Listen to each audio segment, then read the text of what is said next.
Shalom, que o favor imerecido e a paz do nosso Abba, o Altíssimo Yau, e de nosso Mashia, Yausha, estejam com todos que nos acompanham neste mergulho profundo. Shalom, é uma alegria enorme estar aqui para mais essa análise. Pois é. E hoje a nossa missão é desempacotar um texto que é simplesmente monumental. A gente vai entrar no capítulo 1 do livro de Hebreus, ou Ivrim, usando como base a Bíblia hebraica. Um texto riquíssimo. Exato. E o objetivo aqui é tornar tudo isso perfeitamente claro. Sabe? Para qualquer pessoa que esteja ouvindo, não importa se tem muito ou pouco estudo, a gente quer destrinchar as engrenagens desse texto de uma forma bem acessível. E é super importante fazer isso porque, às vezes, a teologia parece distante, né? E a gente precisa trazer para o chão da fábrica. Com certeza. Mas antes da gente dar esse mergulho no texto em si, é fundamental a gente estabelecer a nossa base, afinar os instrumentos aqui. De forma muito respeitosa, a gente precisa lembrar quem somos e de quem estamos falando. Isso é inegociável. Sim, quem nos ouve faz parte do remanescente dos Yaldim, a casa de Efraim. Então a gente não usa aqueles termos comuns que o pessoal escuta por aí. O nome do nosso Criador, do nosso Abba, é Yau. O Altíssimo Yau. Isso. E da mesma forma, o filho primogênito é Yausha, o nosso Mashia. E a gente sabe que ele derramou o sangue dele no madeiro e não em uma cruz. Estabelecer isso logo de cara muda a frequência de como a gente absorve a mensagem, né? Cria um respeito, uma intimidade real com a verdade. Com certeza. E eu estou muito animado porque o texto de Hebreus começa fazendo uma conexão incrível. Ele pega o passado dos nossos antepassados e liga com uma revelação que, transforma o presente. Como é que essa mudança de eras acontece na prática, hein? Então, os versículos 1 e 2 são bem claros sobre isso. Eles explicam como o Altíssimo se comunica.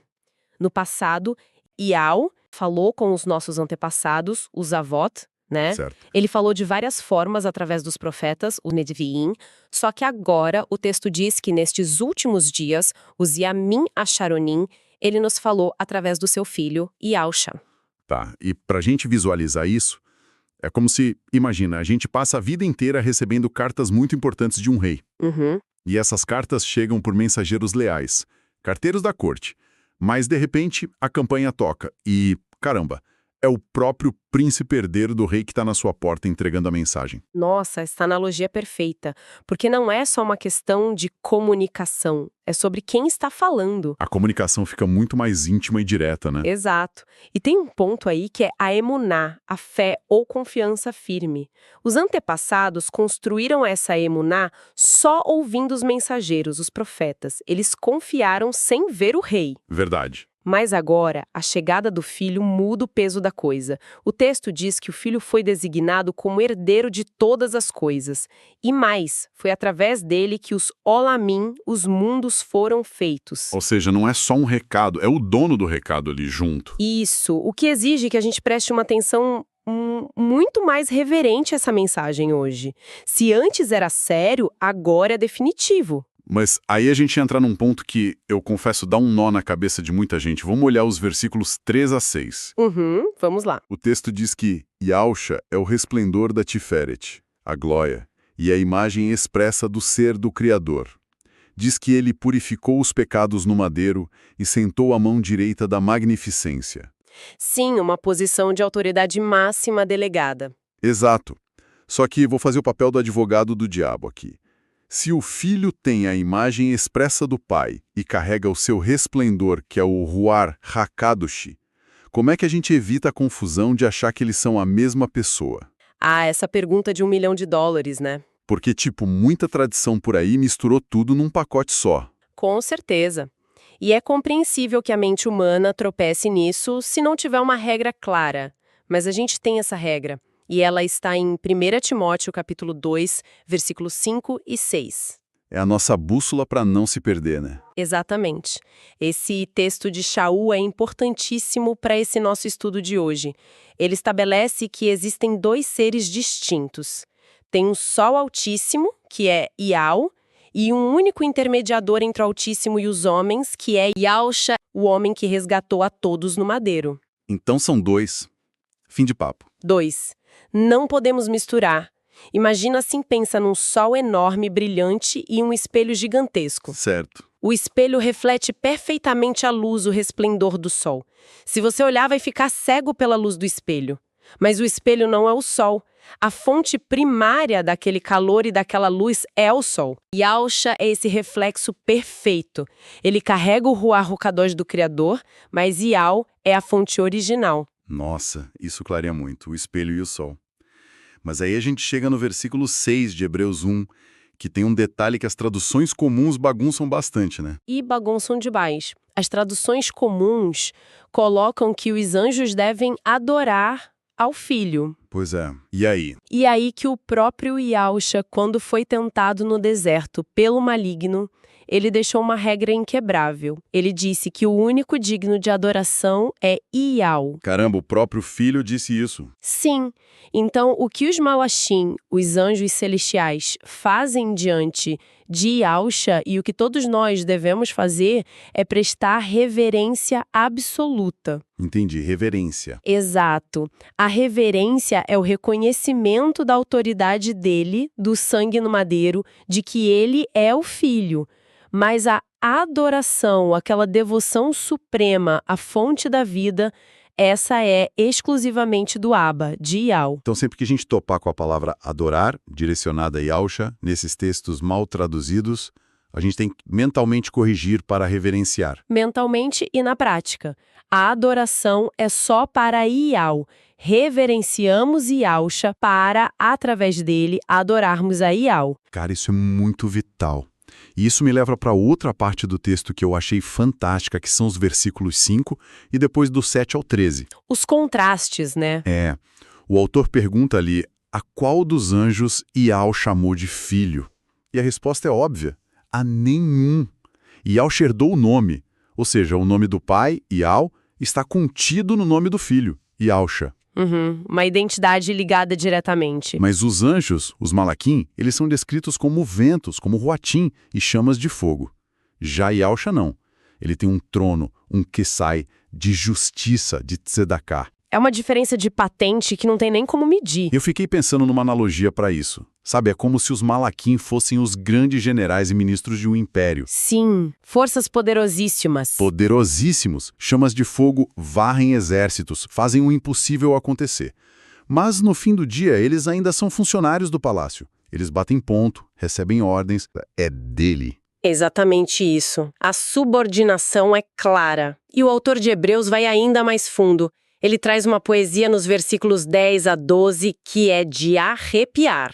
Ele diz que os céus e a terra, toda essa criação que a gente acha tão sólida e eterna, um dia vão envelhecer como uma roupa velha. Nossa, uma roupa velha. A gente olha para as montanhas, as galáxias e acha que é para sempre, né? Pois é, mas o texto fala que a criação física é temporária, mutável. O Altíssimo vai simplesmente enrolar tudo isso como um manto velho que a gente guarda no fundo do armário. Sério, é de explodir a mente. E por que ele diz isso? Para mostrar que enquanto o universo material envelhece, o Criador permanece. E a autoridade dada ao Filho também é inabalável. Yahusha sustenta todas as coisas pela palavra do seu poder. Não é pelos átomos ou pela gravidade, é pela palavra dele. Exato. Isso mostra o nível de poder que o Yahusha tem. Os anjos operam dentro do universo, mas o Filho sustenta a estrutura onde o universo existe. Agora, eu preciso trazer isso para a realidade de quem está ouvindo a gente. Vamos lá. Toda essa hierarquia cósmica, a mecânica dos universos dobrados como casacos, o Filho no trono da justiça, isso é lindo teologicamente. Mas como é que isso afeta a vida do pessoal? Como assim? Tipo, numa terça-feira de manhã, a pessoa acorda, tem conta para pagar, pegou o trânsito, tem problema no trabalho, às vezes uma dificuldade pesada dentro de casa, na família. Como essa hierarquia gigante ajuda nessa hora? Essa é a melhor parte do estudo, porque o texto não nos deixa órfãos na teoria. O versículo 14, ele é a chave de ouro para o nosso dia a dia. O que ele diz? Ele diz que esses malachim, esses anjos, são roachim servidores, espíritos ministradores.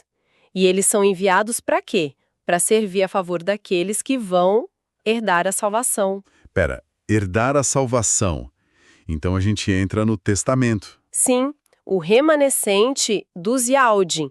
A casa de Efraim, nós somos co-herdeiros. Se somos herdeiros, não estamos sozinhos nessa terça-feira de manhã difícil.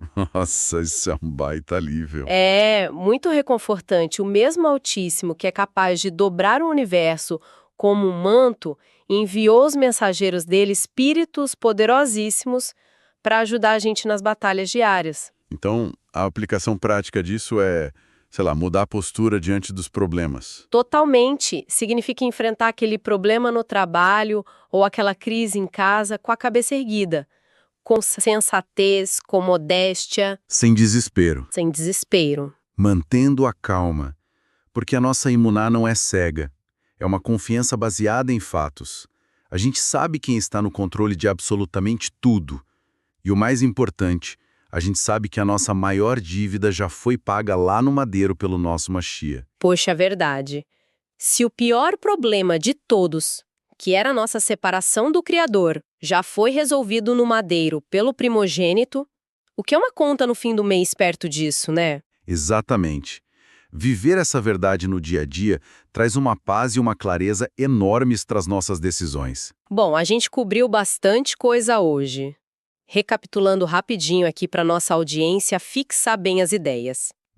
É bom dar um resumo. A gente viu a beleza da ordem celestial, o nosso Criador Supremo, Abba Yahweh, é o único digno de toda a nossa adoração.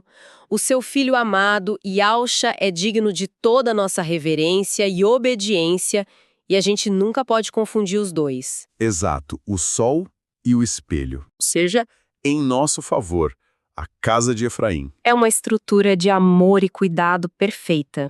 Não estamos à deriva de jeito nenhum. Mas olha, antes da gente encerrar, eu queria deixar um pensamento um pouco provocativo para quem está escutando a gente mastigar durante a semana. Opa, adoro essas reflexões finais. Então, pensa comigo. Se a própria terra sólida onde a gente pisa e aqueles céus gigantescos cheios de estrelas um dia vão simplesmente envelhecer e ser dobrados pelo Altíssimo como se fossem uma velha peça de roupa, será que aqueles problemas que hoje parecem gigantes, intransponíveis na sua vida, não são apenas uma poeira passageira diante da eternidade maravilhosa que a gente vai herdar? Nossa! Fica aí a reflexão para cada um guardar no coração e encarar a semana de um jeito diferente. Lindo! Muda a perspectiva de tudo. Muda sim. Shalom. Que o favor, a misericórdia e o shalom de nosso Abba Yahweh e do nosso Machia Yahusha permaneçam no espírito de cada um até nosso próximo encontro.